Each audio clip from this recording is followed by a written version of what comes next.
সালামু আলাইকুম।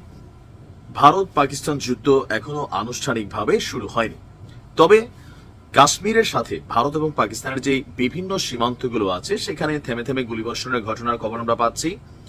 আবার নানান ধরনের টুকিটাকি যে ছোটখাটো যুদ্ধ বলা উচিত না, বাট ওই লেভেলেরই কিছু অ্যাক্টিভিটিস দেখতে পাচ্ছি। কিন্তু এর মাঝখানে আজকে যখন আমরা খবর পেলাম যে ভারতীয় সেনাবাহিনীর 3জন সদস্য নিহত হয়েছে, তো প্রথমেই সকলে ভেবে নিয়েছিল, আমিও তেমনটাই ভাবছিলাম, যে সম্ভবত পাকিস্তানি সেনাদের গুলিতে ভারতের 3 সেনা সদস্য প্রাণ হারিয়েছেন। কিন্তু ঘটনাটা আসলে ওইখানে না, এটা অটোই 3জন মরে গেলেন। অটো বলতে যেটা হচ্ছে, ভারত নিয়ন্ত্রিত জম্মু কাশ্মীরে ভারতীয় সেনাবাহিনীর একটি গাড়ি গভীর গিরিখাতে পড়ে অন্তত 3জন সেনা নিহত হয়েছেন।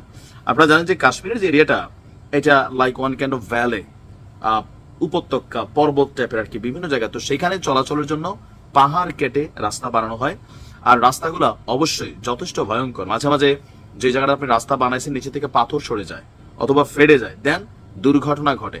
চীনারার হিসাব আলাদা, চীনারা যে জায়গাতে যেটা করে এটার হিসাবটা আলাদা। আজকে সকাল 11টার দিকে দুর্ঘটনায় এই সৈন্যরা প্রাণ হারিয়েছে।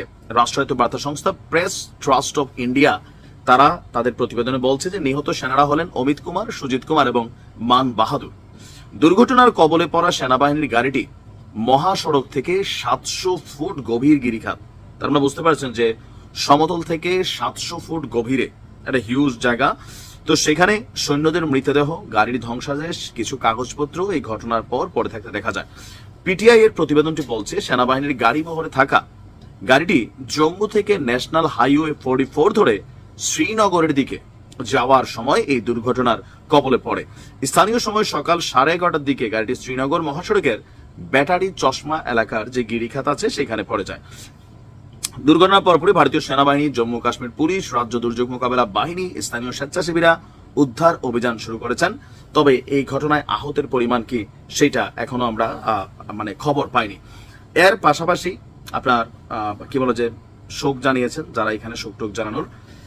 আর যুদ্ধের সর্বশেষ আমরা এই মুহূর্তে যদি আমরা অবস্থান দেখি, সেটা হচ্ছে যে দুই দেশ এখন পর্যন্ত সামরিক বিভিন্ন উপস্থিতি, সেনা উপস্থিতি এটা বাড়িয়ে যাচ্ছে। এর পাশাপাশি আপনার ভারত চেনাব নদীর যে পানি, সেই পানি বন্ধ করে দিয়েছে।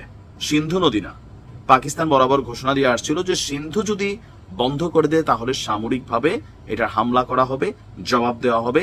সিন্ধুতে হয়তো পানি বইবে, নয়তো রক্তের গঙ্গা বইয়ে দেবে। তো সেই কারণে সম্ভবত সিন্ধুকে টাচ করে নাই তারা, চেনাব নদী। তো চেনাব নদীটা আপনার কি বলা হয় যে বাগলিহার বাঁধ থেকে পাকিস্তানে পানি প্রবেশ করত এই চেনাব নদী দিয়ে।